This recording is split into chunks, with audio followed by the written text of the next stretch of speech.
Hi everybody, welcome back to musicmoose.org. Let's talk about one more vamping technique. Now this vamping technique involves, again, starting with the deadening of the strings, and actually that's all we're going to do, is we're just going to deaden the strings, okay? So again, let's start down here with our G chord position, and let's play those four notes, just deadening the strings. Again, just slightly pushing down on the strings.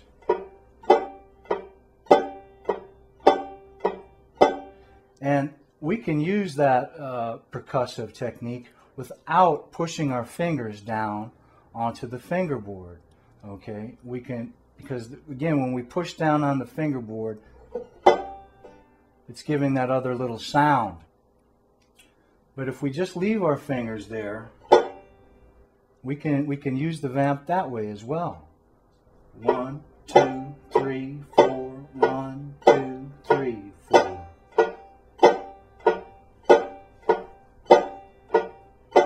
Now, when I'm doing this technique of just the vamp with the percussion, I'm just pushing down just a little bit after I make that percussive sound, and it sort of just gets the rhythm.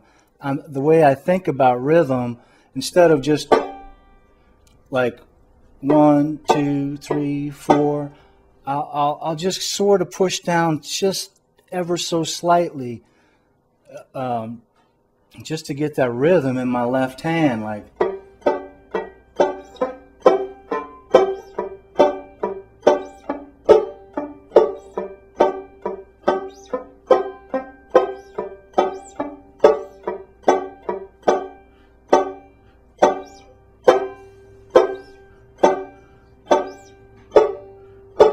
Okay, so that's one more method of vamping. Again, just deadening the strings, and you don't even have to press down slightly after that vamp if you don't want to. You can just go.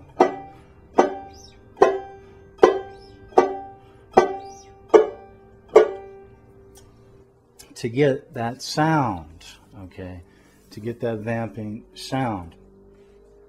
So you can see, again, you can use that technique as well, and it works the same way, just chucking those strings on the offbeats of 2 and 4.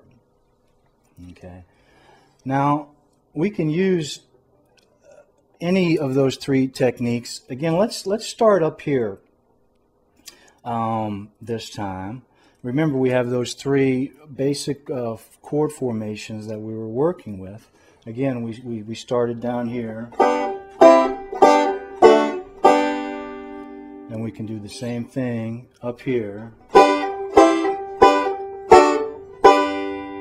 Okay, now let's move it up one more and do the same thing a little bit further up the neck. Okay, this time we're starting with the bar formation. And we know we're starting in the chord of G, and we know that's a G chord because the third string fretted just behind the 12th fret is a G note. So there's our G chord, bar formation. Now let's use the second string formation for our next C chord. Okay. Again, we're associating this note, this C note, with the second string position. We know that that's a C note. Again, going back to the notes on the fingerboard. So there's our C chord, second string position. Come back to the G chord. And now the fourth string position using the D chord. Again, that's a D note. That's a D note. We can associate that chord with the fourth string or the first string. So we have. So again, we can use any of those three methods I just went over to group these, practice grouping these different chords of the left hand. So we can play it like this: 1, 2, and 3, 4, and 1, 2, and 3, 4, and 1, 2, and 3, 4, and 1, 2, and 3, 4, and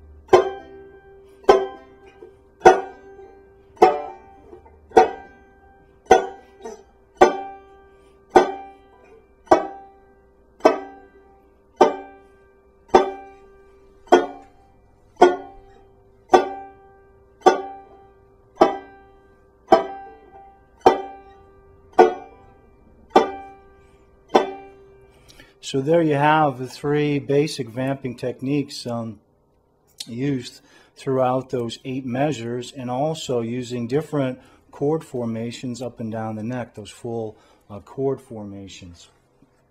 So you can practice now. I know it's a lot, it seems like a lot, but just take your time with all of this material in the vamping. And I have to explain, talk about just one more technique in this vamping before I move on to other things. It's a little bit of an advanced technique, but again, I'd like to show you it and maybe go back to the X and Y positions just for a little bit to show you and explain how you can draw different tones, tonalities out of this percussion and the rhythm. So thanks again, everybody, and we'll see you next time right here on musicmoose.org.